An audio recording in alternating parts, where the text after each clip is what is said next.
Hola, buenas tardes a todas, buenas tardes a todos. Estamos 23 personas y vamos a presentar un texto cooperativo que se llama Reflexiones desconfinadas para la época post-COVID, que he tenido el placer de coordinar junto con Santiago Cambero, que luego nos contará algunas cositas también.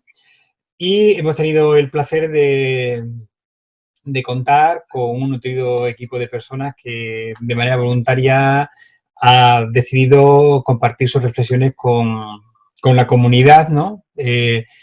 Y ello pues nos llena de orgullo, ¿no? El poder presentar esta obra en la que ha participado tanta gente de América, de Europa e incluso de África, ¿no? Entonces, bueno, la verdad es que no estamos satisfechos de este resultado tan globalizado y de poder recoger tantas opiniones y tantos enfoques, porque consideramos que esa secuencia multidisciplinar pues le da al texto, dota al texto de más valor, ¿de acuerdo?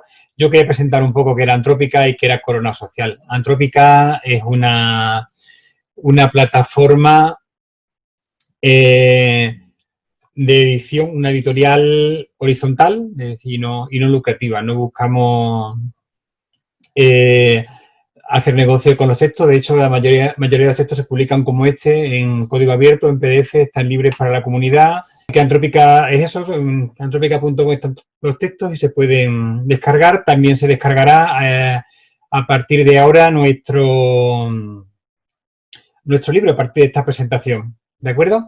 Y Corona Social es una comunidad de personas de diferentes enfoques que están posicionadas en diferentes ámbitos, sociología, antropología, medicina, y que han decidido, pues, compartir, aportar su opinión en un foro virtual y a partir de ahí, pues, entrar en contacto Corona Social y Pablo Mondragón, que era quien coordinaba Corona en un primer momento, era, bueno, es decir, aunque funciona de manera horizontal, siempre tiene que haber alguien que lleve la iniciativa, ¿no?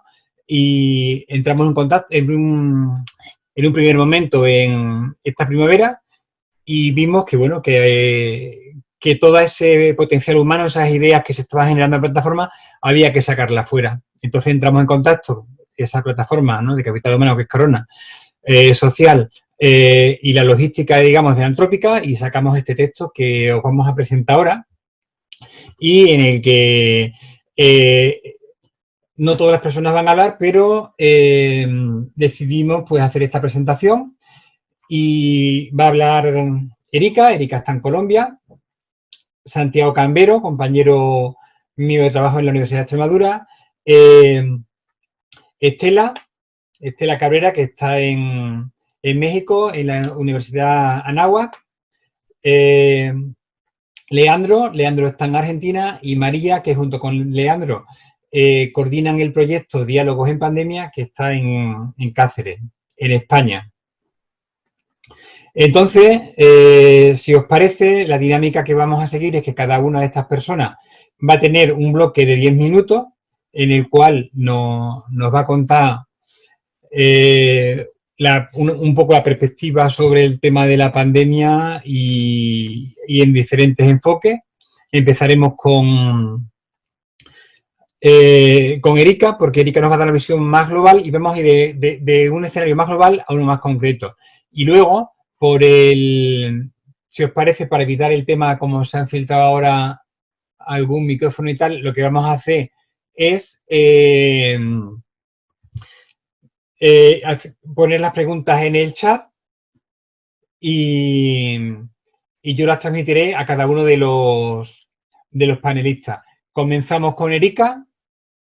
Pues nada, Erika, como decía, está en Colombia y comienza, ella cierra el libro y por deferencia, como cerraba el libro, decidimos que abriese con su visión más amplia del fenómeno, del problema, y escuchamos a Erika en sus 10 minutos. Cuando quieras, Erika. Bueno, muchísimas gracias a todos por estar aquí presente. Sobre todo, muchísimas gracias a Alfonso y a Santiago por la creación de esta iniciativa, pues que no solamente permite compartir el conocimiento, sino poder debatir desde diferentes ópticas, desde diferentes países incluso, cómo se está dimensionando como toda la sociedad en general, a nivel local y a nivel global, y cómo se está configurando pues como, sí, esta humanidad después de esta pandemia pues que no nos tocaba desde hace muchísimos años. Entonces lo que yo escribo en mi artículo, que empieza con una pregunta, ¿cómo será el mundo después del coronavirus? Para mí es como una especie de catarsis, la inicié pues como toda la escritura como una catarsis, donde quiero hacer como un análisis de los relatos que se empiezan a generar durante la pandemia, ¿cierto? Entonces, lo que quise yo es como ver de una forma más sistémica cuáles son esos relatos que se dan, desde la parte de la dimensión personal, humana, desde la configuración de las relaciones, del estar en casa, de estar confinados, desde las empresas y las marcas, como cuáles son sus propósitos en adelante, y también como entender desde las ciudades y a nivel global. Entonces hago como por capas un poco esa catarsis, como lo decía inicialmente, porque me interesaba mucho como empezar a identificar cuáles son esos relatos, pues finalmente nosotros como humanos estamos hechos de relatos, y la realidad que generamos está a partir de las conversaciones. Entonces, escuchando, investigando, pues yo soy antropóloga y trabajo en investigación desde hace muchos años, y en la actualidad pues me dedico a hacer como más que todo consultoría con las empresas y marcas en diferentes retos que ellos tienen como industrias. Obviamente impactan a las personas, impactan al medio ambiente y demás. Entonces, escuchando todos esos relatos fue que empecé como a construir como tal este nuevos relatos.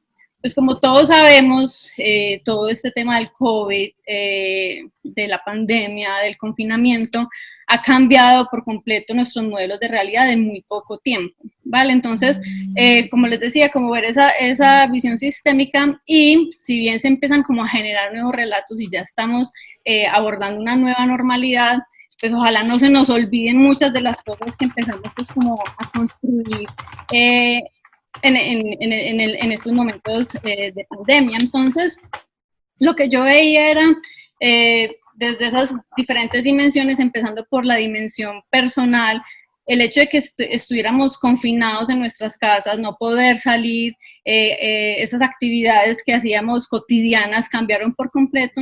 Entonces empiezan a generar como unos nuevos hábitos a nivel personal, que nos invitan como a tener otro entendimiento y otro tipo de reflexiones. Yo lo llamo un poco de volver a lo esencial, porque siento que el hecho de estar en casa y dejar de hacer muchas de estas actividades nos permite como entender un poco la dinámica que teníamos a nivel individual en el mundo. No sé, desde temas de cómo estábamos consumiendo, cómo esta sociedad de consumo nos llevó como a un mundo frenético de querer más cosas, y como en el momento en que ya ni siquiera podíamos disfrutar como de todas estas cosas que teníamos, habíamos comprado, adquirido, etcétera.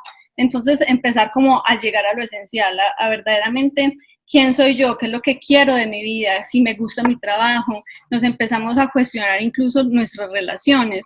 Entonces ahí también me voy como a otro relato que empecé a identificar, y es como el aligerar ese equipaje, ¿cierto? Pucha, yo me llené de cosas, de deudas, pero la economía paró, yo tengo que empezar como a aligerar esa maleta, bajar un poco el tema de las deudas, y esto también empieza a cristalizarse en una necesidad muy grande, y es que va a venir una crisis económica. Ya la estábamos presintiendo un poco en un inicio, todavía estamos empezando a sentir esa crisis económica. Entonces yo creo que estos relatos permiten como dos cosas. Por un lado, volver a lo esencial, es como reconectarnos con el ser, con la esencia que somos, y también un poco empezar a manejar cómo vamos a manejar esa crisis económica. Entonces ahí hablo un poco como de esos dos relatos a nivel personal. Ya luego me voy como a la dimensión un poco más desde las relaciones, y aquí empiezo como a tener un discurso de los dilemas humanos que siempre tenemos. La humanidad siempre ha estado en un dilema, pues que el vaso se ve medio vacío, medio lleno, etcétera. Entonces, ¿cómo nos empezamos a cuestionar las relaciones, con quienes estamos viviendo? Entonces, hay como dos dimensiones, los que por un lado empiezan a sentir que este espacio es muy positivo porque les permite acercarse a las relaciones, a sus hijos, a tener más tiempo con sus hijos, dedicárseles más a la educación en ellos. La casa se configura no solamente en un espacio de trabajo, sino también en la escuela. Entonces empieza como una dinámica al interior de la casa, digamos que un poco positiva, el vaso se ve medio lleno, lo digo yo, pero también hay otras dinámicas que la casa se vuelve incluso cárcel para algunas personas que ni siquiera es su casa o no tienen una casa o en su casa viven muchísimas personas, no hay una armonía, incluso la violencia intrafamiliar se aumenta un montón aquí en Colombia, creo que en Latinoamérica, no sé qué tanto habría sido en Europa, la violencia intrafamiliar subió de forma increíble. Entonces, en ese dilema de estar en casa, ¿qué significa también estar en casa? ¿Cierto? Para algunos es estar con mis seres queridos, para otros, como decía, es estar pues como en esa celda. También empiezo a tomar como toda la televida, o sea, toda la vida se nos transformó en una televida. Entonces, nos teleeducamos, teletrabajamos, hacemos deporte, entonces todas esas dinámicas que se vuelcan a la virtualidad, nuevamente aquí también se destapa y vuelvo al dilema de que no para todos es lo mismo, no todos pueden hacer su televida, no todos tienen la posibilidad de teletrabajar, incluso algunos ni siquiera tienen teletrabajo, entonces también se empiezan a destapar un sinnúmero, pues ya existían, pero nos damos cuenta de una desigualdad muy grande, y en Colombia sí que lo vemos, pues mucha gente trabaja en trabajos informales y no tienen pues como esa posibilidad de televivir, por decirlo de alguna manera, y también en la necesidad ya de estar conectados, ya es una necesidad primordial la conectividad, no solamente en tener un buen internet, sino también tener los dispositivos necesarios para poder generar pues, como esa conectividad. Y bueno, ya luego también me voy como al tema de las ciudades, cómo tenemos que repensar un poco las ciudades. Bueno, aquí hago un paréntesis antes de las ciudades, en ese de Televida yo creo que vamos a hablar mucho con los siguientes panelistas, todo el tema de educación que es súper interesante, también cómo la educación se tiene que empezar a transformar, o sea, todos los ámbitos se van a transformar, pero la educación en este momento en Colombia yo creo que en todo el mundo está suspendida o está como en un delgado línea de que no se sabe cómo va a ser ese futuro, entonces va a ser una discusión interesante que vamos a tener con los siguientes panelistas. Y ya en el tema de reconfiguración de la ciudad, se tienen que repensar como las nuevas dinámicas urbanas como tal. Los espacios públicos fueron completamente como los malos del paseo, ya pues los espacios públicos hay que repensarlos, ya las aglomeraciones están siendo prohibidas, todavía no hemos abierto las ciudades del todo. Y aquí hay un tema muy interesante, pues que lo hemos visto en muchas discusiones, y es que hay muchas opciones para elegir, o sea, tenemos un tema de biopolítica y vigilancia muy fuerte en muchos de los, según las dinámicas y las respuestas que tenga cada uno de los países, que van un poco en contravía en el empoderamiento ciudadano. Entonces, como que todavía no se define muy bien, dependiendo de las políticas de cada uno de los países, si nos vamos más por una vigilancia intrusiva de que necesitamos saber dónde están las personas y eso cómo va a impactar en el futuro, o si más bien empoderamos a los ciudadanos para que sean ellos los responsables como tal de evitar pues como la propagación del virus. Entonces aquí empiezan a cristalizarse también como unas dinámicas gubernamentales muy, muy interesantes que hay que empezar a analizar hacia dónde se van. Y bueno, para terminar, el mensaje que yo quiero como generar con esta lectura es que el cambio, siempre pensamos que el cambio del mundo está como en el futuro, ¿cierto? Como que no, después del coronavirus, pues que después del coronavirus es cada día que pasa. El futuro es hoy, el futuro lo construimos con los relatos que tenemos. Por eso yo empiezo desde algo tan particular y pequeño como cuáles son las conversaciones que nosotros tenemos, porque esas conversaciones son las que finalmente están generando ese futuro que todos estamos construyendo. Entonces, cada momento, cada palabra, cada acto está construyendo ese futuro. Entonces tenemos que ser como muy conscientes y qué es lo que nosotros queremos empezar a conversar, a generar en esa realidad del futuro, porque sabemos muy bien que las crisis y sobre todo las guerras, las pandemias, impulsan mucho el desarrollo de la ciencia y la tecnología y vamos a ver un mundo súper virtualizado, pero también nos tiene que servir para despertar la sensibilidad humana, que yo pienso que muchas veces se olvidan en todos estos momentos de crisis, se olvidan precisamente como esos aspectos más humanos que tenemos que rescatar para poder generar pues como esa armonía en la que abogo en el artículo para vivir de mejores maneras. Entonces, todos estos cambios reproducidos en la vida cotidiana necesitamos también como de estos líderes carismáticos que no solo piensen en cómo la tecnología nos va a solucionar las cosas, sino también de qué forma esa sensibilidad humana nos permite tener un mundo en más armonía. Entonces, no sé si, creo que ahí están mis 10 minutitos. Ya las preguntas serán súper bienvenidas. A continuación, va a contarnos Santiago Cambero su visión entre cómo han cambiado las relaciones sociales a través o a partir de la pandemia generada por la expansión del COVID.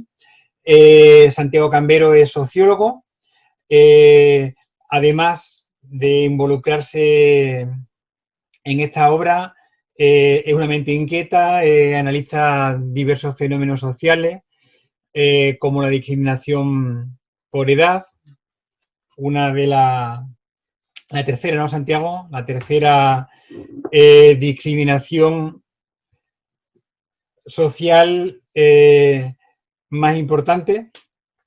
Y dejo a Santiago con sus 10 minutos. ¿Qué tal?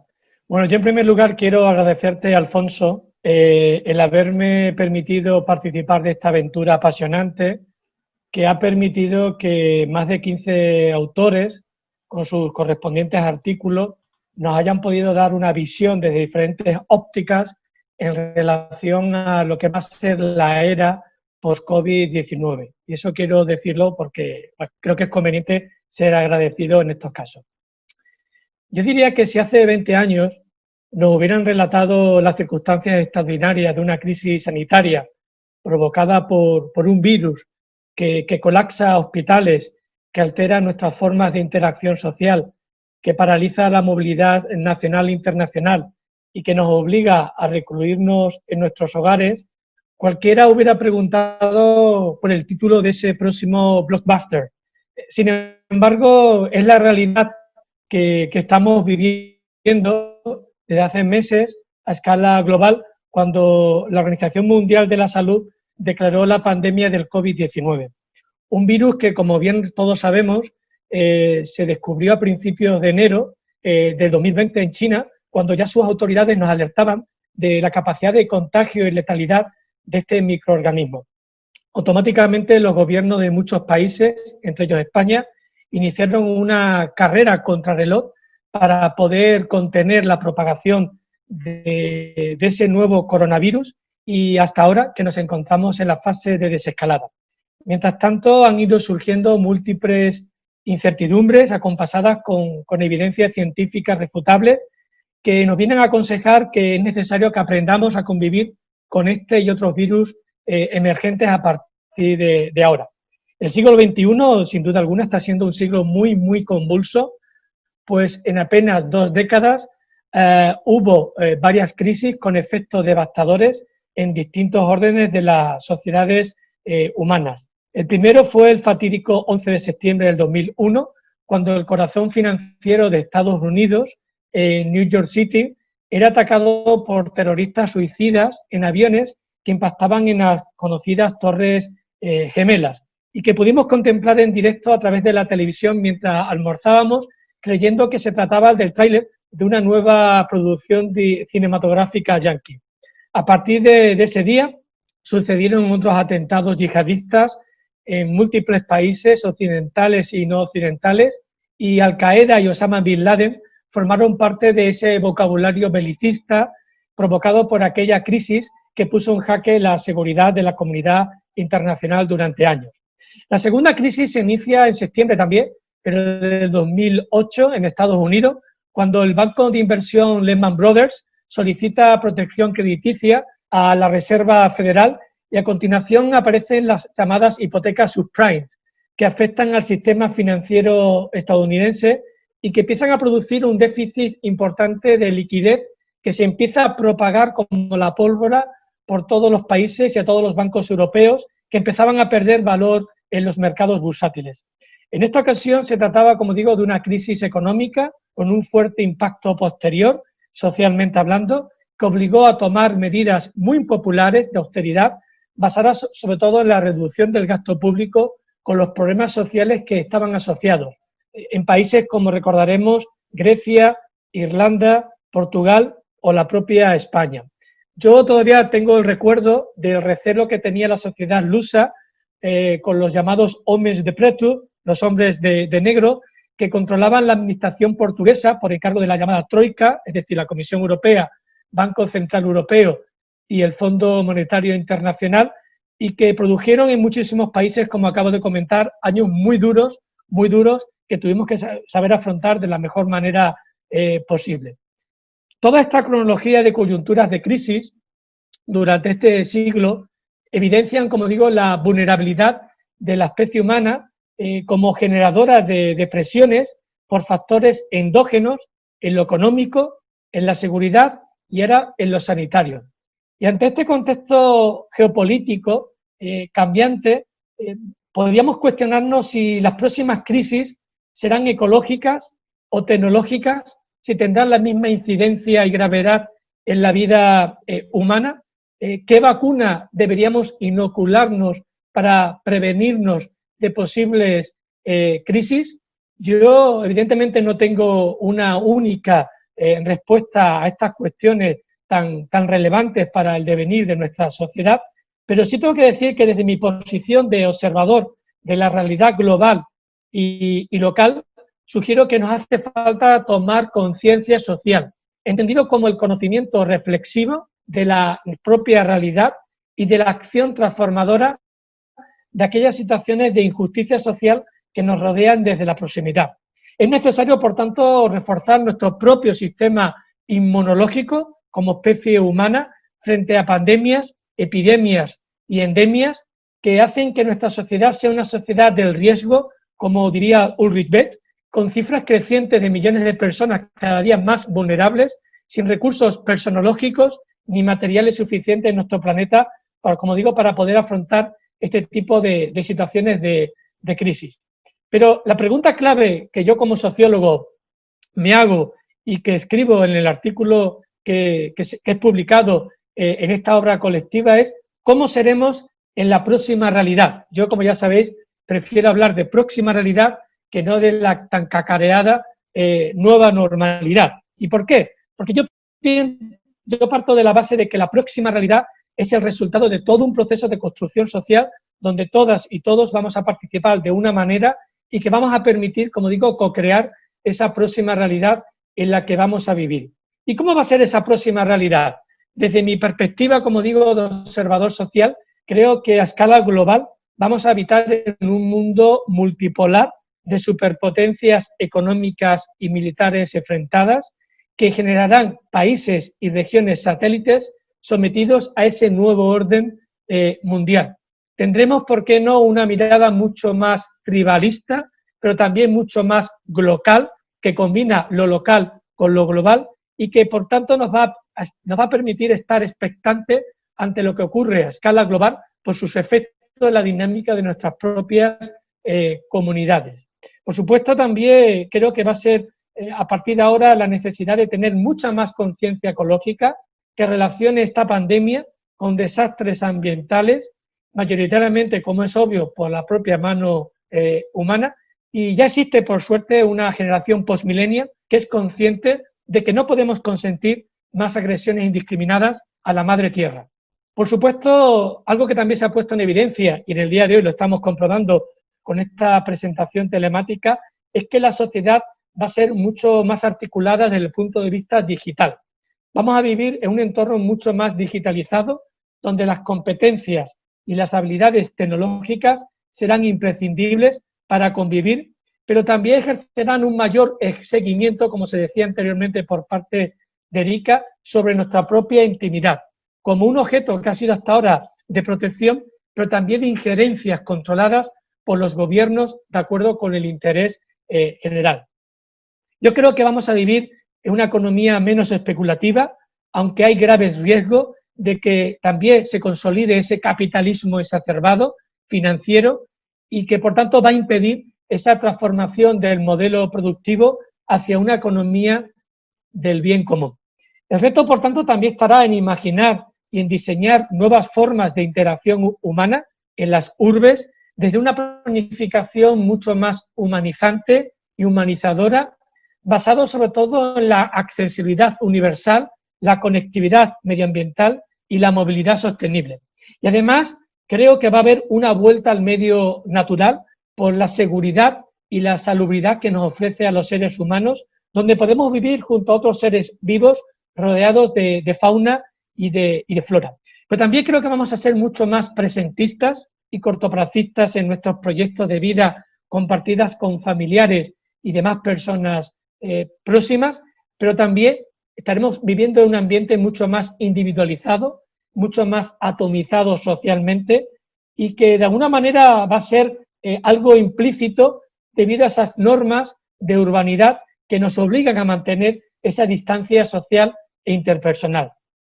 Creo que vamos a ser más que nunca más familistas, sobre todo en Europa del Sur y en un país como España, puesto que estamos más que nunca revalorizando las relaciones entre personas de distintas edades en el seno familiar y donde los vínculos de solidaridad intergeneracional van a ser más necesarios, como digo, para afrontar estas crisis. Ya pasó en el 2008, con la crisis de 2008, donde gracias a las pensiones de nuestros abuelos y abuelas, de nuestras personas mayores, muchas familias jóvenes pudieron, como digo, superar y seguir desarrollando su proyecto de vida gracias a esos agentes de bienestar familiar como son la ciudadanía senior. Creo que el autocuidado, la empatía y la compasión van a ser valores al alza socialmente tras lo acontecido en tantas familias y, cómo no, en residencias de personas ancianas que han demostrado que hemos fracasado socialmente en cuanto al modelo de atención geriátrica, y eso obligará a nuestros responsables públicos, como ya nos están manifestando, a replantearse cómo tiene que ser ese modelo centrado en la atención a la persona, sin desarraigo ni familiar ni comunitario y con una atención domiciliaria de mayor calidad. Pero igualmente tendremos que estar expectantes, como digo, ante los múltiples conatos que ya estamos observando de supremacistas, de racistas, de machistas y edadistas, en definitiva de todos aquellos que les interesa que la discriminación sea un elemento constante para generar esa desconfianza hacia los otros que compiten por aquellos bienes básicos para nuestra supervivencia. Creo que nuestros políticos tendrán que tener más en cuenta que nunca el enfoque de género y la edad en el diseño de todas aquellas políticas públicas para conseguir una sociedad mucho más cohesionada y mucho más inclusiva que permita erradicar las injusticias y las brechas sociales que ya existían y que hemos podido observar a lo largo de los últimos meses. Creo que la educación será un híbrido entre la enseñanza presencial y a distancia en cualquier nivel educativo, desde la primaria hasta la superior, y nos va a permitir también diseñar nuevas competencias y contenidos educativos en los nuevos procesos de enseñanza-aprendizaje. Seguiremos hablando de trabajo remoto, de teleformación, de teleentretenimiento, con toda una amalgama de herramientas y aplicaciones digitales necesarias para esa vida en remoto, pero que también nos va a obligar de alguna manera, por nuestra sociabilidad humana, a ese rezo humano tan necesario. Será, por tanto, necesario también repensar el ciclo de vida humana, desde que nacemos hasta que morimos, desde la infancia hasta la vejez, redescubriendo que cada etapa ofrece nuevas oportunidades para autodesarrollo en distintos ámbitos de nuestra vida. Y termino. Como conclusión, debemos reconocer las consecuencias del ataque pandémico de este nuevo microorganismo contra la salud, que está, como digo, poniendo en jaque nuestra cosmovisión, nuestra escala de valores y nuestra interacción social, entre otros aspectos vitales, mostrando así cómo han sido nuestras debilidades y amenazas, pero también nuestras fortalezas como sociedad humana. Creo que esta sociedad equidistante, esta sociedad de la distancia y la proximidad, como digo, obligará a reiniciar nuestras vidas particulares y colectivas y nos repondremos. Estoy convencido que nos repondremos, siempre y cuando actuemos con la suficiente inteligencia colectiva que nos permita diseñar estrategias para reaccionar debidamente y no tarde y no peor, como ha sucedido en los últimos tiempos en la crisis sanitaria del COVID-19. Y por tanto, estos son, digamos, mis vaticinios en relación a lo que va a ser esa era post-COVID-19. Muchas gracias por vuestra atención. Muy bien, Santiago, muchas gracias por esa visión positiva. Esperemos que realmente sea así. Pero es cierto, ¿no? Es cierto que de cada crisis surgen nuevos modelos y esta crisis está siendo dura, está afectando a las personas que nos están dejando y a ciertos estratos sociales que anteriormente estaban más desfavorecidos, se han visto aún más perjudicados por la excepcionalidad que hemos vivido en temas laborales y, bueno, en países en los que la cobertura social funcionaba o tenía una estructura establecida, no ha sido tan duro, ¿no?, como en otros países donde estas redes no existían. Vamos a dejar paso a Estela, que está en México y nos va a aportar o va a concretar, ¿no? Hemos ido desde lo más abierto, desde una perspectiva más social, más amplia, y Estela va a enfocar el tema educativo. Hola, ¿qué tal? En primer lugar, también agradecer a Alfonso y a Santiago la oportunidad de colaborar con ellos. Yo soy egresada de la Universidad de Extremadura, a nivel de educación, y luego ya estuve aquí en México haciendo posgrados y aquí sigo ejerciendo. Como dice Alfonso, lo organizaron de lo general a lo concreto. Mis reflexiones son en torno a la crisis como motor de cambio social, pero específicamente a estos aspectos educativos que están siendo fortalecidos tras el confinamiento por la pandemia. Es decir, en muchos foros se está hablando de lo que estamos perdiendo con esta pandemia, pero a mí me gustaría hacer la reflexión y ser un poquito más positiva de lo que estamos ganando a nivel educativo. Este confinamiento preventivo obligatorio por esta pandemia nos lleva a una migración educativa, en la mayoría de los casos de manera abrupta, como hemos vivido en todos los países, y donde los educadores buscamos nuevos escenarios educativos y nuevas formas pedagógicas, que aunque el sistema educativo nos venía pidiendo a gritos y la sociedad nos venía pidiendo a gritos un cambio, por una u otra razón nos negábamos a este y ofrecíamos una resistencia. Se ha hablado mucho de todo lo que hemos perdido, como he dicho anteriormente, pero sí quiero hacer una reflexión sobre lo que estamos ganando como comunidad educativa. Leemos y escuchamos en diversos foros pedagógicos que se habla de la brecha educativa que esta pandemia está trayendo, que surge a partir del confinamiento. La brecha abarca irrefutablemente el ámbito social, cultural, educativo y económico de la familia. Y la desigualdad va aumentando a medida que se alarga esta situación en el tiempo. Y esto es una realidad imposible de negar. Pero el COVID-19 también trae positividad a un sistema educativo envejecido y anquilosado por el paso de los años. La escuela por fin se renueva, tenemos que renovarnos, es un compromiso y se debe poner al día de los cambios sociales y tecnológicos constantes en la vida diaria. Necesitamos una escuela flexible y esa va a ser una constante en todas mis reflexiones, una escuela flexible con capacidad de adaptación rápida y segura a los cambios que la sociedad nos está demandando. Y por ello, en el ensayo propongo reflexionar sobre los aspectos positivos que esta pandemia trae ante la educación, porque necesitamos esa flexibilidad en la mente. Entonces, viendo los principales cambios del sistema educativo impulsados por el COVID, vemos que nos puso encima de la mesa a los docentes una serie de desafíos, preocupaciones y logros jamás pensados en tan corto espacio de tiempo.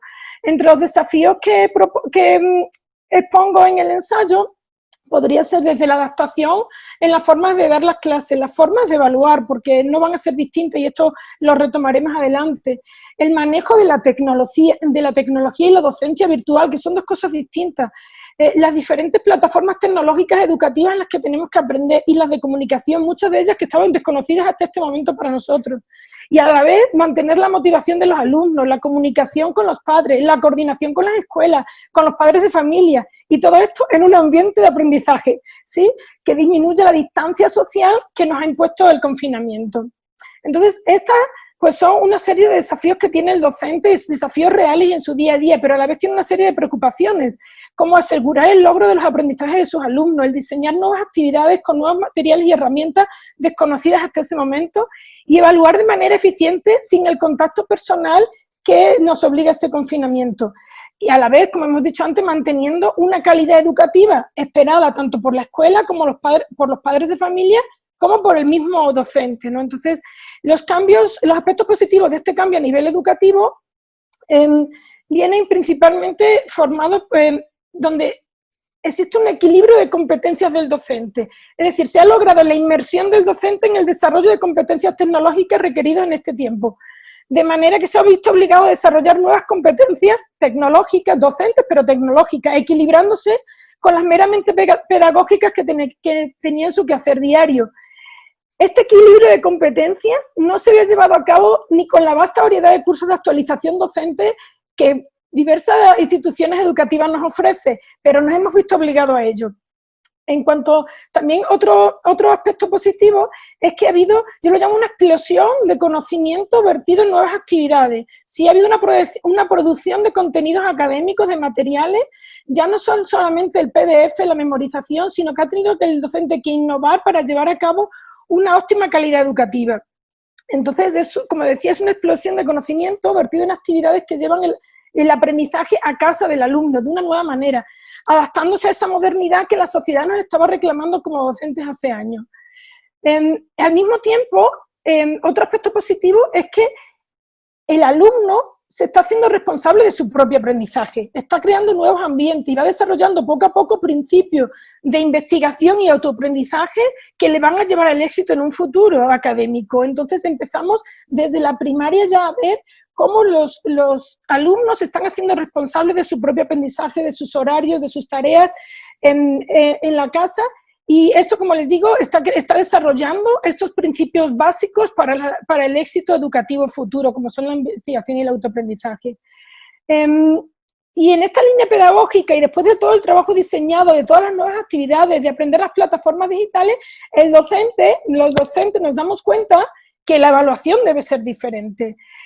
La evaluación no puede enfocarse en el resultado del aprendizaje, sino en el proceso. Entonces tenemos que poner al alumno en el centro de este proceso, también del proceso de aprendizaje y el proceso de evaluación, haciendo que el alumno se sienta cómodo y seguro en este nuevo contexto de aprendizaje para que esto sea un elemento motivador y no sienta la evaluación como una sanción calificadora, sino una oportunidad para aprender y mejorar. Ya lo dice Empar de Cobo, que es pasar de la calificación sancionadora a la autoevaluación permanente. Esta evaluación permanente, para que se dé una autoevaluación permanente del alumno, tenemos que, como hemos dicho, de crear ambientes cálidos y seguros para ellos, donde si antes hacíamos énfasis en la retroalimentación al alumno, ahora me atrevo a decir que se vuelve indispensable, puesto que va a marcar una diferencia. Vamos a dejar de enfocarnos en los resultados para enfocarnos en cómo vive el alumno el proceso de aprendizaje más que en estos resultados. Vamos a hacer énfasis en un compendio de vivencias educativas del proceso de aprendizaje, y esa va a ser su evaluación, el compendio de vivencias educativas que lo lleve él mismo a la reflexión, a la autoevaluación de qué puede hacer en el futuro para mejorar. Debemos, por lo tanto, hacer una profunda reflexión y replantearnos el modelo de evaluación. Pensamos mucho en cómo, cuándo y qué evaluar, pero lo principal que tenemos que evaluarnos, que repensar ahora es para qué vamos a evaluar. Entonces vamos a poner en el centro al alumno para qué lo vamos a evaluar, qué vamos a evaluar y cómo. Por lo tanto, debemos empezar a replantearnos la evaluación siendo una evaluación más formativa y no solo acreditativa, no para acreditar un grado escolar, sino que ésta sea formativa y cree en el alumno una motivación para la autorreflexión y el aprendizaje a futuro. Y bueno, hablando de educación, no podemos dejar de poner la mira en la parte humana del proceso de enseñanza-aprendizaje. Y aquí varios aspectos en esta parte humanística, donde ya Freire nos señalaba que la enseñanza no era solamente transferir conocimiento, sino que era crear también los espacios para que el alumno produjera su propio aprendizaje, ¿no? Entonces, el ser humano aprende a través de la relación con los demás, en la compañía de otros, y por eso es tan importante seguir manteniendo las relaciones humanas, sociales y los grupos de alumnos dentro de este proceso de enseñanza-aprendizaje. Sí debemos conservar los grupos de alumnos en la educación a distancia, y se nos pone un gran reto, pero a la vez una gran oportunidad. Vamos a acompañar al grupo de alumnos y a la vez a cada uno de ellos, porque vamos a poner a cada uno en el centro del proceso. Y lo vamos a hacer a través de nuevas plataformas tecnológicas, sin que éstas vayan a suplir jamás la relación maestro-alumno, porque las tecnologías por sí solas no van a dar respuesta a las necesidades que tienen ellos, porque es un proceso humanizante también. Entonces, en primer lugar, esta pandemia nos abre la posibilidad de desarrollar dentro de la parte humanística, en primer lugar, las vías de comunicación con el alumno, y nos vamos a acercar de una manera a un mundo para ellos más conocido, a lo mejor para nosotros docentes desconocido, pero generacionalmente hablando más ligado a ellos, y va a crear nuevos y cálidos ambientes de aprendizaje para ellos, y al mismo tiempo va a desarrollar sentimientos de empatía de ambas partes, porque ellos también a veces van a ser los que nos ayuden a la conectividad, ¿no? a conectarnos entre todos, porque van en avanzada con respecto a las tecnologías. Por lo tanto, se demanda por naturaleza la presencia proactiva del docente, activa y proactiva, y los pares en tiempo real. Por eso no podemos dejar de lado las tecnologías, ¿no? Porque son las herramientas que nos van a llevar el aprendizaje a las casas de los alumnos. Y ligado a esta nueva forma, en este proceso de enseñanza-aprendizaje, tenemos que hacer hincapié, como le dije al principio, en la flexibilidad en torno a la enseñanza-aprendizaje, en la flexibilidad de estos currículos rígidos, la rigidez curricular, las estructuras y arquitecturas curriculares tan rígidas. Tenemos que ser flexibles, tenemos que tener la capacidad de adaptación de una manera activa, rápida y flexible, de estar más enfocados a la diversidad y contextualizando el momento en que está pasando cada alumno, si es que estamos poniendo al alumno en el centro del proceso de enseñanza-aprendizaje. Por lo tanto, el docente no solamente tiene que migrar a una educación virtual.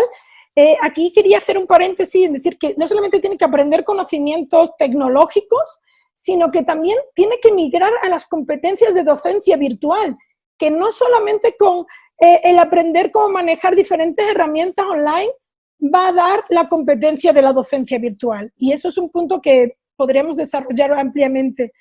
Y en este proceso humanista estamos viendo cómo ponemos lo esencial, el alumno en el centro del proceso de enseñanza-aprendizaje. Eso es con respecto a la parte humana del proceso. Ahora, con respecto al alumno, como hemos apuntado al inicio, podemos hablar de un crecimiento personal con respecto al manejo de estos alumnos y sus sentimientos de vulnerabilidad, miedo a lo desconocido, estrés, ansiedad, incertidumbre sobre qué va a pasar en el ciclo escolar, vamos a regresar o no a la escuela, el próximo año tendremos compañeros nuevos, los conocemos o no, sobre la vida misma, la tolerancia a la frustración, van a desarrollar la resiliencia. Entonces, los está haciendo poco a poco más independientes y responsables en este proceso.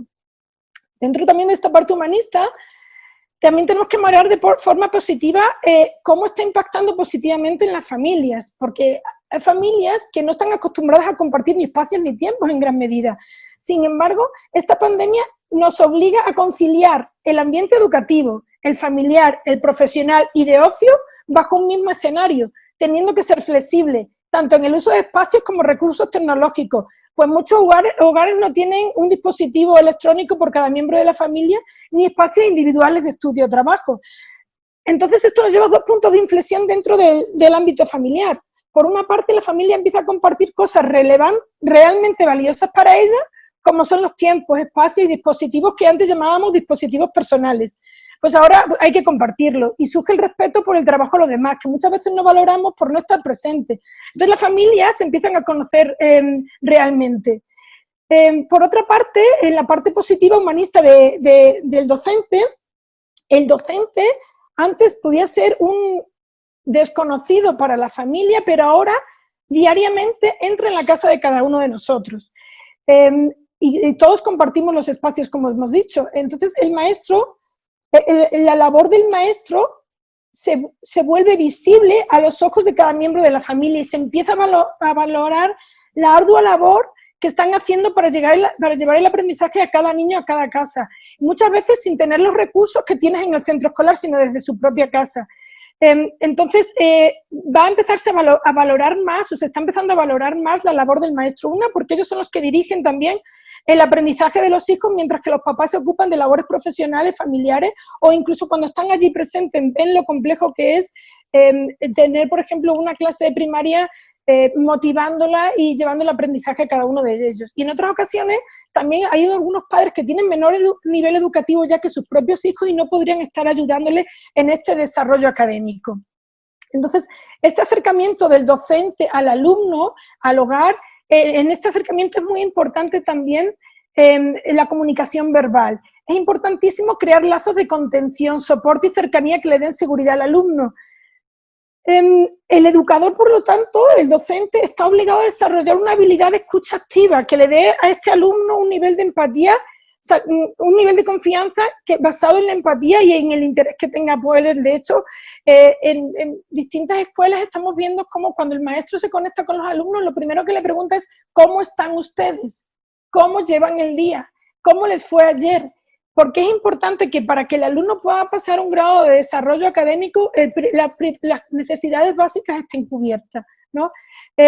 Y por otra parte, señalar que el docente, y esto es un punto muy importante, que a veces no nos damos cuenta, podemos ser factores de cambio. Aquí en México todavía vemos en algunas comunidades, en algunos hogares donde los padres aún no creen en la pandemia.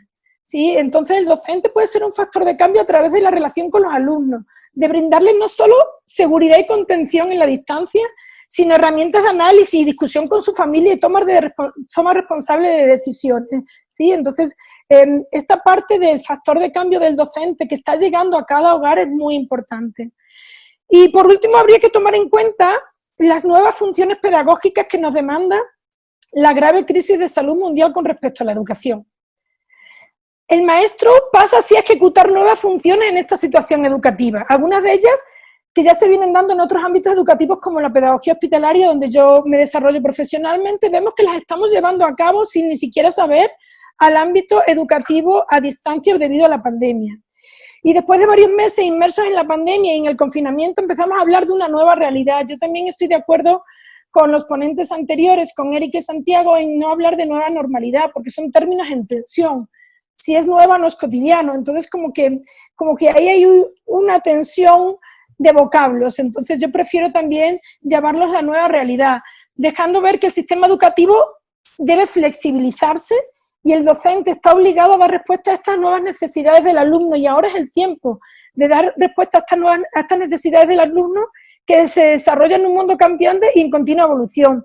Tenemos el compromiso como docentes y, como dijo Santiago, de construir entre todos una nueva realidad. A los docentes nos toca construir las nuevas formas educativas anheladas que durante tanto tiempo hemos anhelado. Este es el momento de construir las nuevas formas anheladas. Muchas gracias. Muy bien, Estela. Muchas gracias por tu participación. Han surgido por aquí un par de preguntas que luego te haré llegar. Y volvemos otra vez a la perspectiva, ¿no? O volvemos a tocar el tema de que la crisis realmente es un motor de cambio y que una vez que se produce un momento crítico en la sociedad, esta responde buscando alternativas diferentes, y está claro que el modelo educativo era necesario porque esa inquietud la sociedad ya la estaba transmitiendo previamente.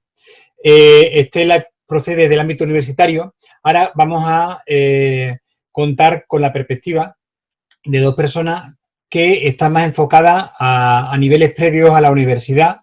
Son María. Además, estos dos conferenciantes están separados por miles de kilómetros. María está en España, Leandro está en Argentina, y pusieron en marcha un proyecto también digital, Diálogos en Pandemia, que trata de unir educadores y compartir experiencias, y actualmente están tienen a 2.500 seguidores de más de 8 países, ¿no? Con lo cual, se vuelven a poner de manifiesto esa posibilidad de encontrar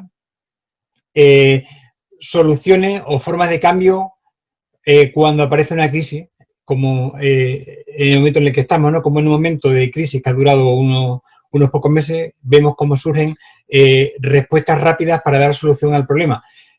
Respuestas que pueden ser, de cara a lo que hemos vivido hasta ahora, pueden ser mejorables, pero que sí que ponen en marcha una serie de procesos que sin duda van a condicionar el devenir futuro, sin tener que recurrir a la nueva normalidad, como han los compañeros y compañeras que previamente han hablado han indicado. Leandro, María, activáis vuestros micros, creo que podéis activarlos ahora, ¿no?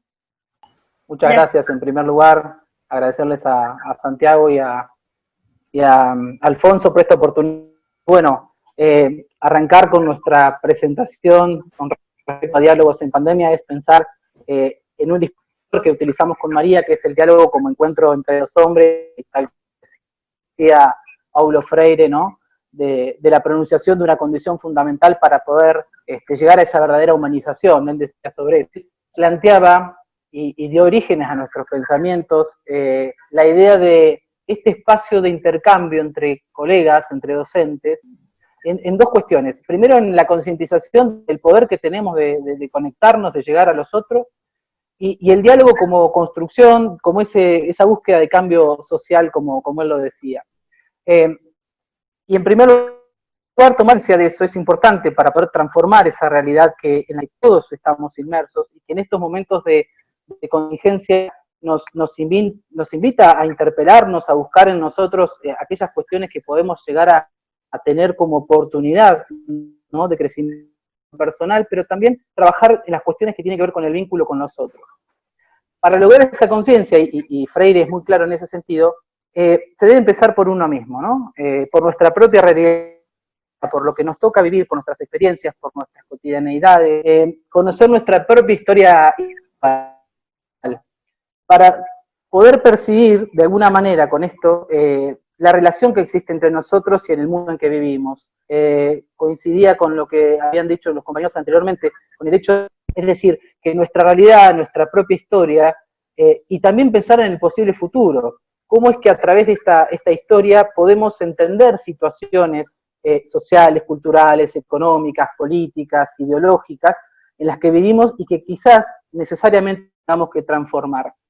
Por eso, cuando hablamos de diálogos en pandemia, pensamos en esta idea de la conciencia como un conjunto que de alguna manera desarrolla el encuentro entre personas, el encuentro de personas unidas con un mismo fin, y que nos invita a reflexionar sobre esa acción, pero también acerca de lo que nos pasa a nivel mundial y a nivel... claro está que para poder lograr esas transformaciones o cambios que se desean, uno a veces tiene que cambiar conductas, pero también tiene que cambiar su forma de pensar, porque el encuentro con el otro, y esta sí se logra la conciencia, ¿no?, que dice Freire, ¿no?, logramos de alguna manera que nuestra propia persona, es decir, hacernos conscientes en primer lugar de nosotros como seres humanos, como personas en relación con otros. De alguna manera, digamos, este conocimiento que se desarrolla en conjunto, que se trabaja en conjunto, para que aprendamos entre todos. Y desde una postura crítica, ¿sí? Desde una postura crítica. Y esa postura nos tiene que ayudar a transformar, nos tiene que ayudar a modificar nuestro entorno y por ende hasta nuestra propia vida, ¿no? Cuando uno escucha experiencias de otros colegas de distintos lugares, piensa en esto, cómo puede impactar la experiencia del otro en la propia, ¿no? Cómo puede ayudarnos a buscar, a encontrar en el otro cuestiones que tenemos similares y que quizás algunas cuestiones que no pensábamos. Para lograr esto, y creo que el diálogo en la educación es de alguna manera el medio, creo que absoluto para poder lograrlo. Con el diálogo las personas no solo se comunican, sino que también uno dialoga con por aquel que no piensa igual. O sea, uno aprende con el otro, toma conocimiento del otro y puede desarrollar de alguna manera un pensamiento en el encuentro con el otro. Estos conocimientos pueden llegar a modificar de alguna manera la visión que tenemos de lograr una transformación en el mundo. Lo llevamos a una escala global. Pero la importancia es poder dar el primer paso, y más allá de una situación de emergencia, que nos podría haber llevado a quedarnos en el paradigma de la perplejidad y no a poder accionar y quedarnos mudos ante la situación, yo creo que pensamos en Paul Freire porque él creía en la posibilidad de transformación social, y este es un momento para transformar socialmente, porque dialogar es fundamentalmente conversar con el otro, pero también debemos problematizar, es decir, realizar diferentes cuestionamientos hacia lo que nos pasa, a esa realidad que tenemos los diferentes dialogantes, si queremos llamarla así, que nos lleve a un verdadero descubrimiento de la realidad y trabajar fuertemente en buscar alternativas de superación. Lo que pretendemos de Diálogo en Pandemia, y que ahora María va a contar un poco más sobre la experiencia en sí, es que cualquier idea que surja, cualquier problematización, cualquier hipótesis del propio conocimiento del diálogo, sea indiscutiblemente en relación con la en el cual se genere y se cree conciencia, porque creemos fuertemente en esto, creemos que el diálogo es el medio en el cual todos nos podemos comunicar, donde nos conocemos, donde aprendemos entre nosotros, donde nos relacionamos. Sin el diálogo, creo que la comunicación sería como a medias, ¿no? Y por lo tanto es importante, de alguna manera, pensar que el diálogo puede generarse a temprana edad. Nosotros somos docentes, somos personas formadas, pero también incentivar el diálogo entre nuestros estudiantes, que ese también es un lindo desafío. A través de este diálogo, además de aprender con los demás y de que alguien aprenda con nosotros, porque no solo aprendemos de un libro cuando uno lee, sino también la interacción con el mundo que nos rodea, pero para que tener es indispensable que exista esa toma de conciencia de la posibilidad basada en el respeto a ¿por qué? Porque es fundamental, además de ser capaces de querer y de desear aprender con el otro, poder llegar a una toma de conciencia crítica que nos permita de alguna manera dialogar al que piensa diferente. Es decir, debemos ser más dialógicos. Bienvenido que esta pandemia nos sea dialógicos, porque al serlo nos va a llevar de alguna manera a pensar en los demás, a sentir lo que les pasa a los demás, a ver lo que pasa a los demás, y tomar conciencia activa para ayudar a transformar la realidad y que los beneficie a todos los que dialogamos. Por eso nos consideramos dialógicos, y ser dialógicos es no invadir, es no manipular, es no imponer una idea, es empeñarse en la transformación y tratar de transformar esa realidad constante. Así que nosotros nos propusimos ser dialógicos con María y generamos un equipo de trabajo y se están sumando muchos docentes, y con esa premisa de respetar la idea del otro, de poder compartir más allá de las distancias. Nosotros hablamos de que nos abrazamos a la distancia, algunos cruzamos el charco, estamos más cerca, pero bueno, tratar de pensar, de no imponer esa visión que tenemos del mundo parcializada, de nuestras propias localidades, sino también ampliar esa visión de transformación que tenemos como posibilidad de cambio real, y que seguramente lo vamos a lograr. Yo soy optimista y creo que este panel es optimista de que los cambios van a ser muchos aspectos muy beneficiosos. Así que por todo lo que he dicho en este momento, el diálogo nos tiene que ayudar a permitir esa concientización, como decía Freire. Y la verdad que cuando uno genera este intercambio en el ámbito educativo entre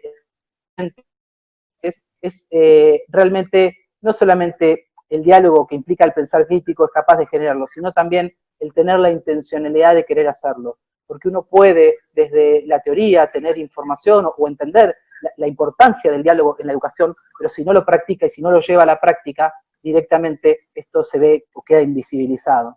Así que con nosotros en Diálogos en Pandemia, que intentamos generar este espacio de discusión, no solamente con especialistas, sino también con aquellos docentes que tienen inquietudes, que tienen experiencias, y muchas experiencias muy ricas. Hemos encontrado infinidad de actividades para compartir con otros colegas, y nos permite abrir la mirada y no quedarnos en nuestras propias circunstancias. Así que, María, te doy la palabra para que continúes, porque somos un equipo.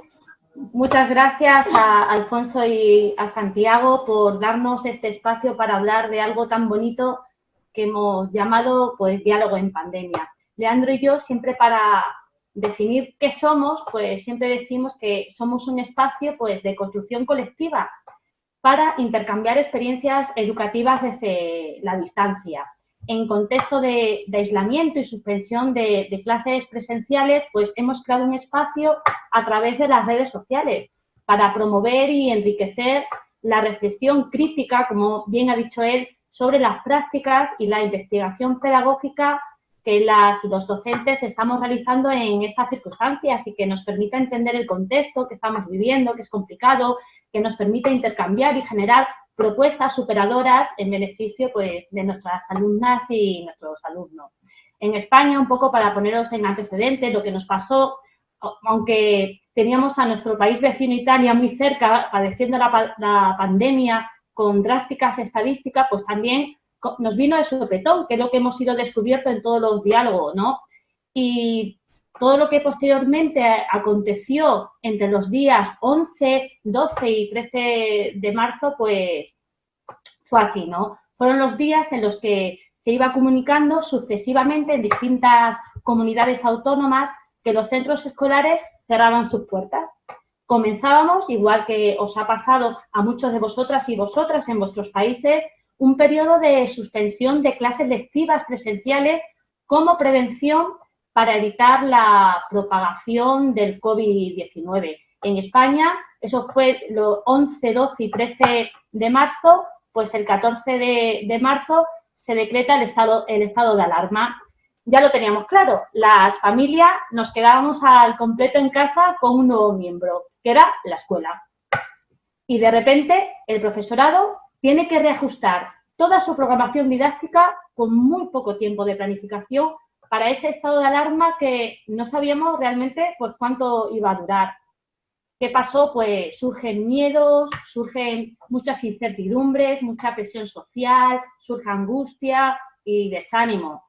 Surge tristeza, ¿no?, del profesorado por no poder acompañar al alumnado tal como lo habían hecho hasta el momento. También surge esperanza, ¿no?, de poder dar lo mejor de sí para que reciban una igualdad de oportunidades de aprendizaje. Al profesorado, pues no le queda otra que cambiar sus clases presenciales por clases online, y el profesorado se desborda. El alumnado también se desborda. Las familias también nos desbordamos. Tenemos tareas de uno, tenemos tareas de otro, correos electrónicos a todas horas, y de repente la vida la tenemos en las pantallas. Y así es como han estado trabajando nuestros docentes, así es como han estado trabajando nuestras hijas y nuestros hijos, y así es como hemos estado trabajando pues las familias para acompañarles. Es entonces cuando, con más luz que nunca, pues se han evidenciado lo que un sociólogo español, Fernández Enguita, denomina las brechas del sistema educativo, que es la brecha de acceso, la brecha de uso y la brecha escolar. En la brecha de acceso, pues nos encontramos que, por ejemplo, en los grupos socioeconómicos bajos, pues hay familias que en casa el 44% solo tiene un ordenador, frente a un grupo socioeconómico alto que el 61% de la familia tiene 3 o más ordenadores. Teniendo ya de entrada esta brecha de acceso, nos podemos hacer una idea de todo lo demás y de la profunda desigualdad de oportunidades de aprendizaje que estamos viviendo. Que a través de los diálogos hemos visto que esto que ha pasado en España, pues ha pasado prácticamente en todos los países. Aquí es donde surgimos nosotros, Diálogos en Pandemia. No queremos ser simples observadores de lo que está pasando. Nos vamos a posicionar y nosotros actuamos.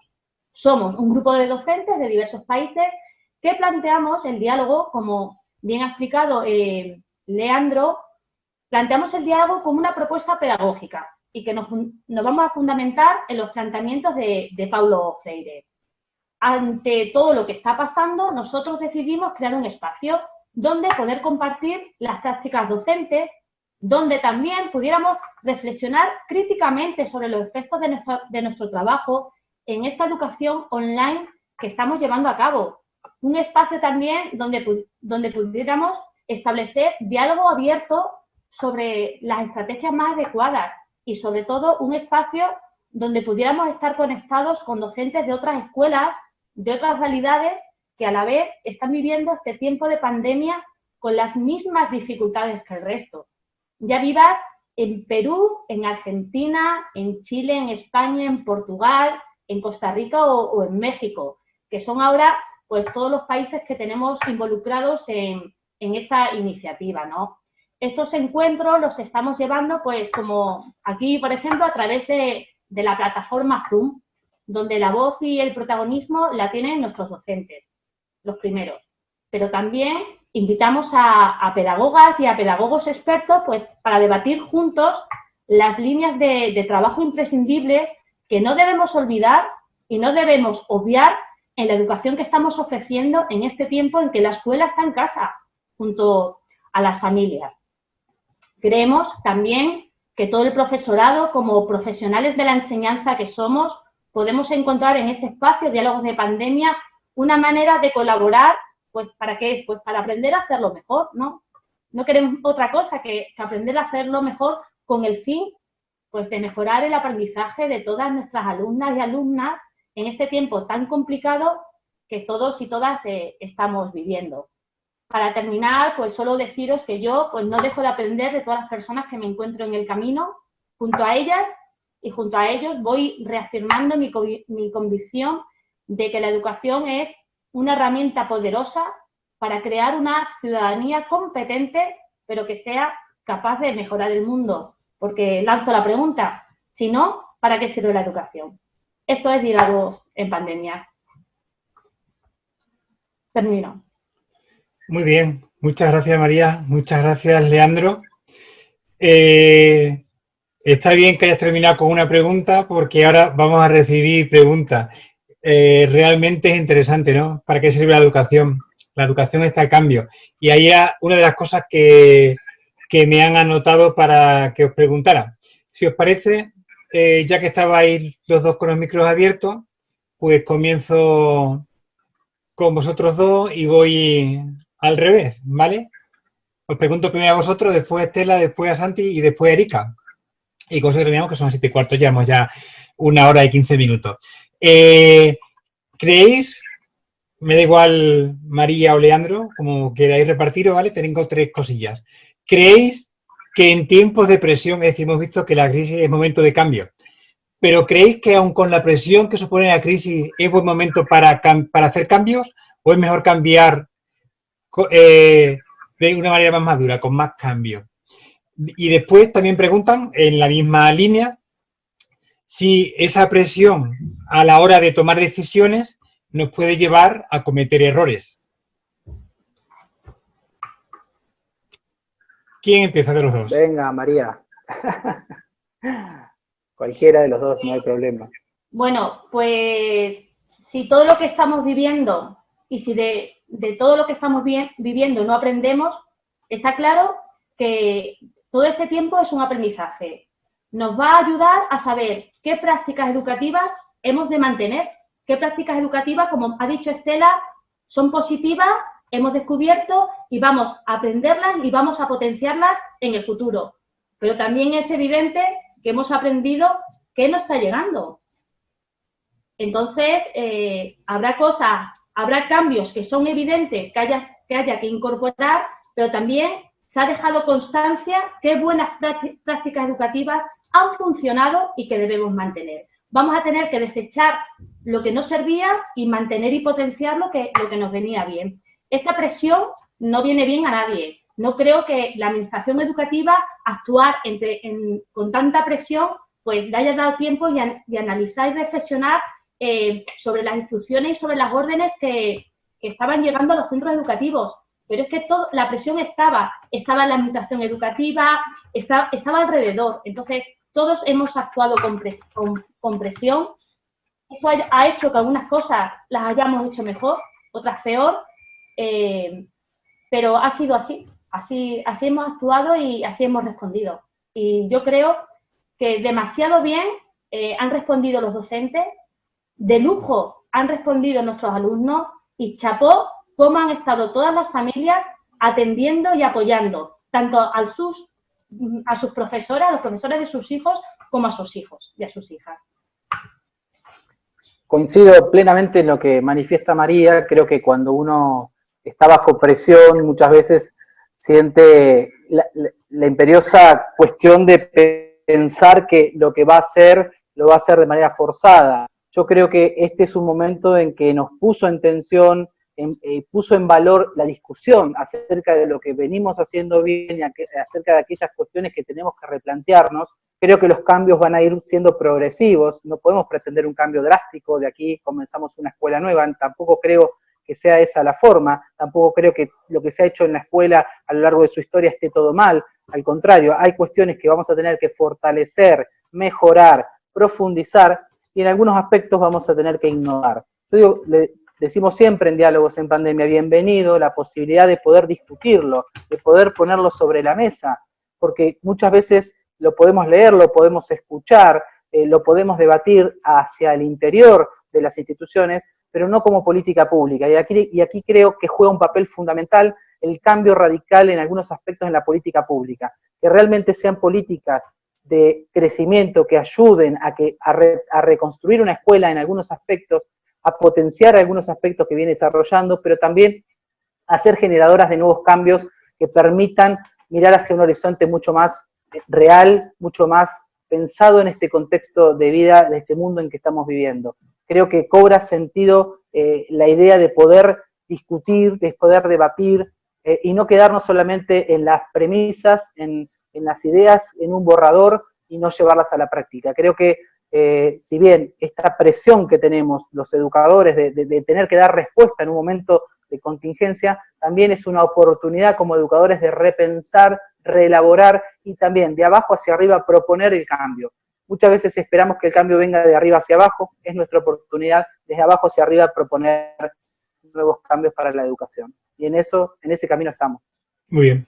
Muchas gracias, María. Muchas gracias, Leandro. Voy con Estela para seguir con el tema educativo y luego ya cerramos de nuevo con la amplitud social para ver la panorámica más global de la crisis. Estela, habla usted de la diversificación de funciones del pedagogo, docente, en esta nueva realidad del modelo educativo. ¿Podría usted decir cuáles son estas funciones? Mira, pues contextualizando un poco, yo me refiero un poco a las funciones de la pedagogía hospitalaria donde yo me desarrollo profesionalmente, que no es un ámbito tan conocido en la generalidad. Y para contextualizarlo brevemente, un niño se siente mal, está muy cansado en su casa, no tiene ganas de nada, no come, le empieza a salir hematomas y los papás lo llevan al doctor. De una consulta y unos exámenes médicos ese día pasa a un diagnóstico, por ejemplo, de leucemia, donde lo arrancan abruptamente de su normalidad, que es la escuela y el ámbito del hogar, y lo ponen en aislamiento hospitalario. Entonces podemos mirar este ámbito de la pedagogía hospitalaria donde el alumno se enfrenta a un episodio de su vida cargado de miedos, incertidumbre y en muchos casos distanciamiento social y confinamiento hospitalario prolongado. Y en este ámbito existe una similitud del proceso que estamos viviendo en este momento en cuanto al confinamiento, el aislamiento social y los miedos e incertidumbre que traen consigo toda esta pandemia. Entonces, yo me fijé en las funciones de la pedagogía hospitalaria que desde hace años nos está apuntando la doctora Olga Lizasoain en el ámbito de la pedagogía hospitalaria, y estas actuaciones pedagógicas centradas en el alumno traen una diversificación de funciones que yo las he ido reconociendo en esta pandemia, las he ido trasladando de mi quehacer diario en la pedagogía hospitalaria a la pandemia, y las he ido adaptando de esta bibliografía en la que trabajamos diariamente a este ámbito de la pandemia. En primer lugar, la función educativa, y dirían, pues sí, todo proceso educativo, todo proceso de enseñanza-aprendizaje tiene una función educativa, pero ahora procurando la continuidad del proceso escolar en esta nueva situación de confinamiento o aislamiento domiciliario. se desarrolla también esta función. Una función compensadora, ¿por qué? Porque desarrolla acciones que resancian los aspectos de situación de confinamiento o aislamiento domiciliario que impiden su normal desarrollo escolar al aula. Entonces disminuye ese sentimiento de frustración compensando estas actividades. También tiene una función preventiva. ¿Por qué? Porque previene el rezago escolar, mantiene los hábitos de estudio durante la cuarentena domiciliaria en el ciclo escolar. Es terapéutica, tiene una función terapéutica. ¿Por qué? Porque deriva la preocupación de la pandemia y la crisis de salud mundial hacia actividades escolares y lúdicas, diseñadas para esta nueva situación educativa por la que atraviesan los alumnos. Y de esta manera estamos aminorando altos niveles de estrés y de ansiedad. También es normalizadora, porque te das cuenta que al niño le sacamos abruptamente de su contexto normal, de su normalidad, y lo metemos en la casa y ahora ya está aislado socialmente. Bueno, pues esto también la pedagogía, la educación tiene esta función normalizadora porque introduce actividades de su vida diaria, como son ir a la escuela, hablar con sus maestros, hablar con sus compañeros de clase, en las rutinas del nuevo confinamiento. Y una cosa muy importante para la formación es que también tiene una función integradora. Y a mí me gustan mucho las palabras que estamos utilizando en esta mesa de hoy, de empatía, solidaridad, construcción, mirada humana. Pues también eso tiene una función integradora porque enseña a convivir al alumno con su grupo en una plataforma educativa digital donde hay brechas, donde puede darse el caso de que no todos tengan las mismas habilidades tecnológicas y tampoco el mismo grado de atención a una pantalla. Entonces estos alumnos deben desarrollar empatía, paciencia, colaboración, todas esas habilidades blandas asociadas al comportamiento de la persona, a su desempeño social, al liderazgo, al manejo emocional, importantísimos en la vida de cada persona y en el éxito, ¿no? Es una gran oportunidad entonces para las escuelas poder trabajar la disminución de la brecha en las habilidades tecnológicas del alumnado con esta función integradora. Y por último, y no menos importante, tiene una función comunicativa. El pedagogo es muy importante, como hemos dicho antes, la función comunicativa con el alumno, el poder verlo en tiempo real. Le va a permitir esta función transmitir a través de diferentes actividades dirigidas o libres, va a transmitir al niño, el niño va a poder transmitir sus miedos y sus preocupaciones a través de dibujos, de plástica, de redacción de cuentos, de invención de canciones. Transmite miedos, preocupaciones para que el docente pueda trabajarlos y contenerlos con él. Entonces, estas nuevas funciones no nos estamos dando cuenta, pero ya las estamos desarrollando.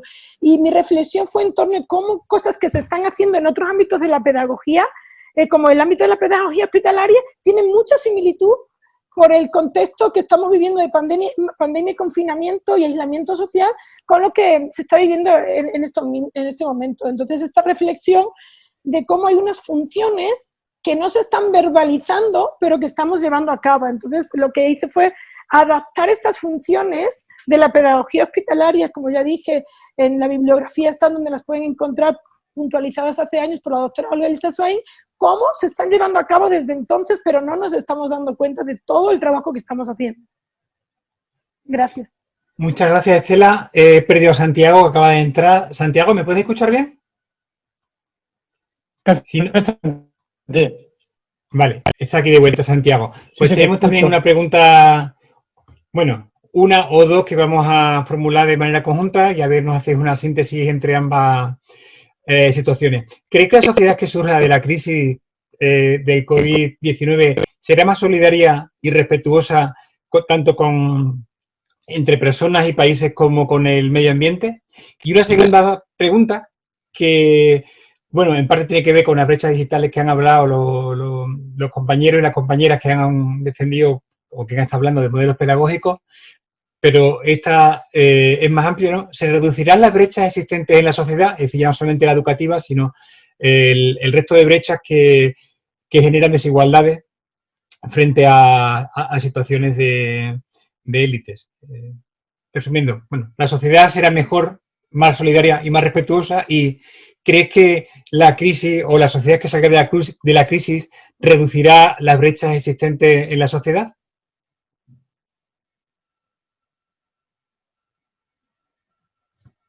Mi deseo sería movimiento Scout, y seguramente en la sala haya alguna persona que haya tenido esa experiencia y haya conocido la metodología escultista, Learning by Doing, el aprender haciendo.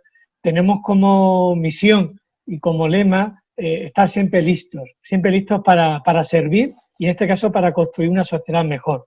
Aplicando esa metodología, como digo, escultista y ese lema SCAU, yo quiero pensar que es posible un mundo diferente en el que prevalezca la solidaridad, la igualdad, como decía en mi intervención, que estamos viendo cómo hay movimientos populistas que empiezan cada vez a tener mayor impronta política, mayor influencia económica y empiezan a lanzar mensajes que resultan muy halagüeños, muy fáciles de entender para buena parte de la sociedad, en la que en el fondo lo que les interesa es que haya un caos social para erigirse posteriormente como salvadores de la patria. Yo evidentemente quisiera alertar desde este tipo de eventos, desde esta tribuna, para que estemos muy atentos a que ese otro mundo posible del que yo hablaba anteriormente se puede ver contrarrestado con ese tipo de movimientos supremacistas, racistas, machistas y edadistas, en definitiva discriminatorios.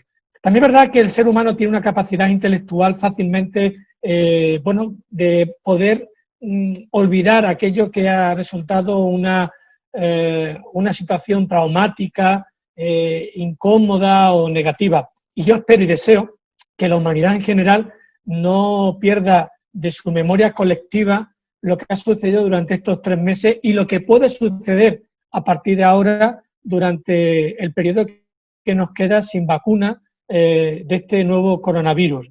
Pero, insisto, yo quisiera pensar que podemos vivir, si queremos, en una sociedad mucho mejor, pero, como digo, también tengo serias dudas debido a esos movimientos ideológicos que cada vez tienen mayor impronta en nuestras vidas sociales, políticas, económicas y culturales, ¿no? Y después preguntabas sobre la conciencia ecológica, me parece, ¿no?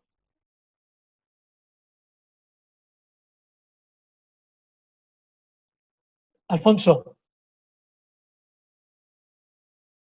Sí, sobre la conciencia ecológica.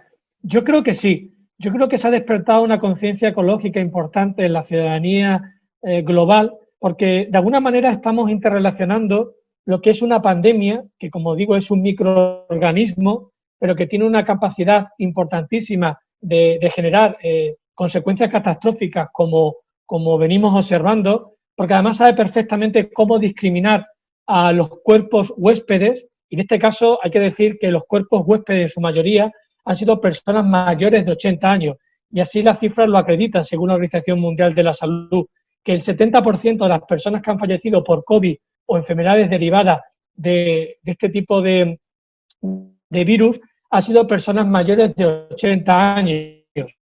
Y por tanto, de alguna manera también se ha convertido en un virus edadista, pero como digo, ha sabido discriminar. Y digo esto porque sí es verdad, ya está recordándonos con ese Fridays, ese viernes en el que se manifiestan, pues para llamar la atención sobre la importancia, como decía anteriormente, de la madre tierra. Y en ese sentido es muy importante que, bueno, que nos demos cuenta de que se puede repetir, pero tenemos que intentar conservar y proteger el medio ambiente, hacerlo lo más limpio, lo más salubre posible, para evitar que estos microorganismos pululen por doquier y, como digo, se queden en nuestros cuerpos como huéspedes. Insisto, esta vez han sido las personas mayores, de edades avanzadas, pero quién sabe si el próximo virus o microorganismo a lo mejor busca como huéspedes a personas jóvenes. Evidentemente eso desataría que, bueno, produjera incluso efectos devastadores en la cuestión demográfica, ¿no? Por eso yo pienso que sí, que vamos a tomar conciencia a escala global de la importancia de la defensa y protección del medio ambiente.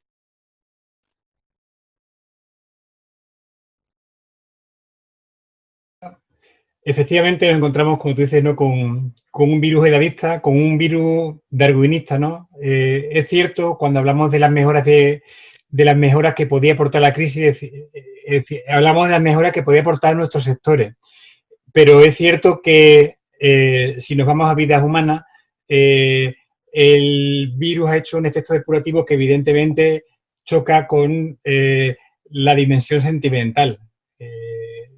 Ha provocado miles de muertes ya. Los expertos alertan de una posible segunda ola. a partir de los brotes localizados que están surgiendo en algunos puntos donde ya el virus apareció en primavera, y es cierto que nos falta quizás aprender todavía, ¿no?, a contener, porque en parte la sorpresa con la que nos pilló esta pandemia es que no estábamos preparados, ¿no? Últimamente llevamos un ritmo de vida trepidante que nos creíamos por encima de cualquier tipo de inconveniencia, ¿no?, fuera del origen que fuera, de la naturaleza que fuera, y nos vamos a encontrar con que un enemigo minúsculo ha sido capaz de paralizar el mundo y llevarnos a una situación que en las últimas décadas no habíamos conocido. Entonces, nos encontramos ante esta alerta continua a la que nos está sometiendo y a este estrés social. Pero, en fin, no sigo porque todavía Erika tiene que responder una pregunta y quizá toque algunos de estos temas. Nos preguntan, Erika, ¿cómo se producirá el redescubrimiento de la esencia humana desde el Big Data en la nueva era?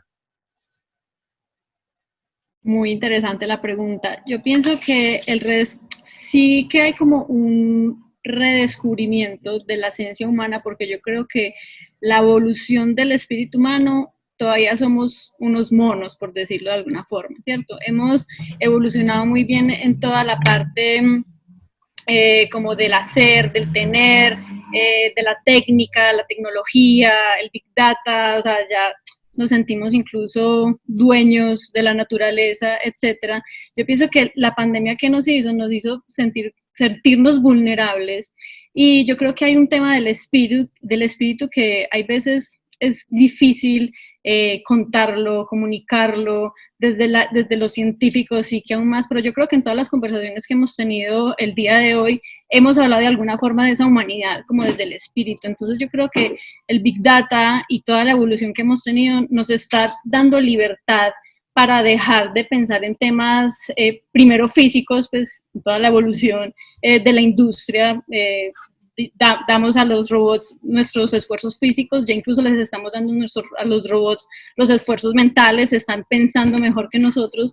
Siempre me pregunto, bueno, entonces nosotros ¿cómo nos vamos a diferenciar de esos robots que ya son casi tan humanos como nosotros? Yo creo que hay una parte que es el espíritu, muchas personas lo dicen como las habilidades blandas, los soft skills, etcétera. Yo creo que en educación, lo que estaba diciendo usted, lo que están diciendo ahora, todas estas nuevas dimensiones de cómo queremos incluso calificar a nuestros estudiantes, yo creo que ahí hay una muy buena cabida de empezar a vislumbrar esa evolución espiritual que tenemos los seres humanos, que, como te digo, es difícil.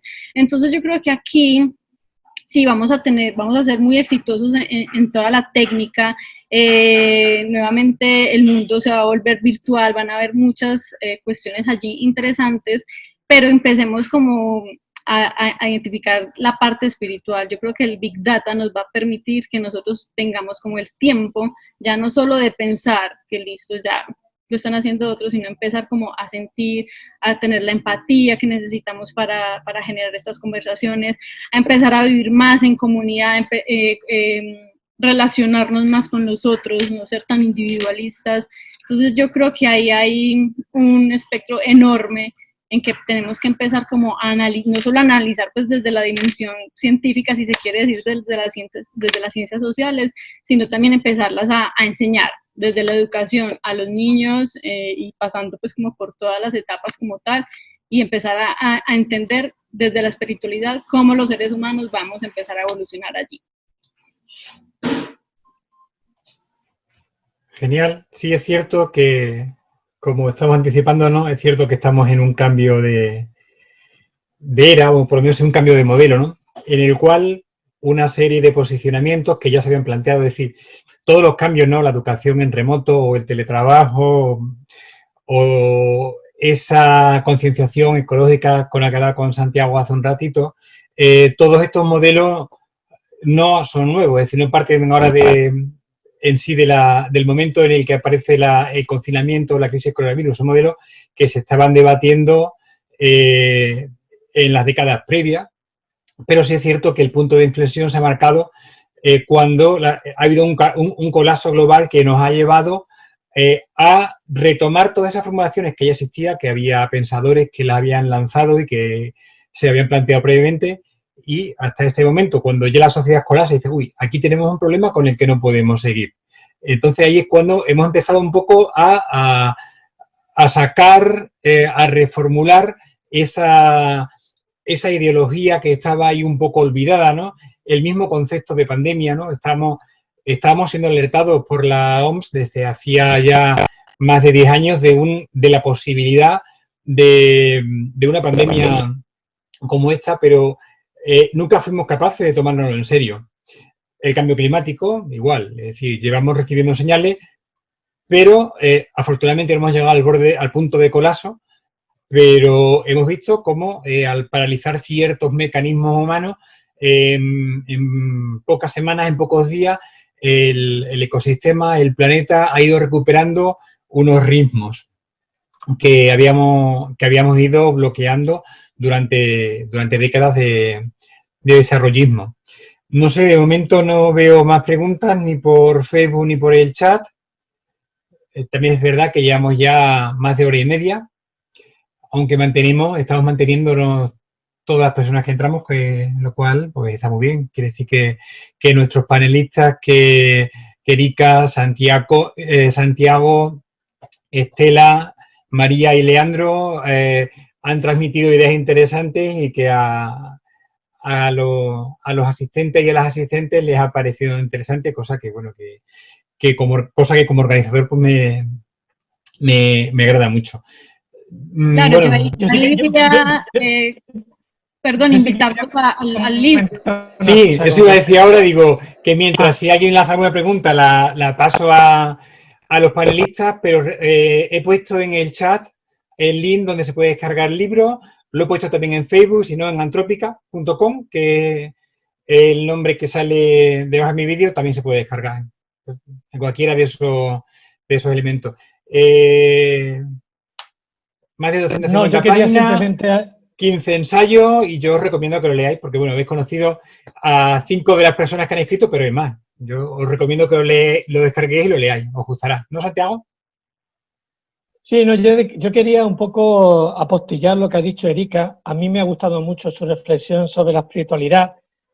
Buda ya sabía la importancia que tenía el ambiente en nuestra conducta social, y uno de los principios del budismo es cuidarse a uno mismo. Por eso decía yo anteriormente que el autocuidado va a ser uno de los principios básicos a partir de ahora, que va de alguna manera a ser nuestro faro y guía. Va a ser imprescindible que nos podamos de alguna manera cuidar entre nosotros mismos para conseguir ese equilibrio personal y esa armonía social. Y decía Buda, cuida el exterior tanto como el interior, porque todo es uno.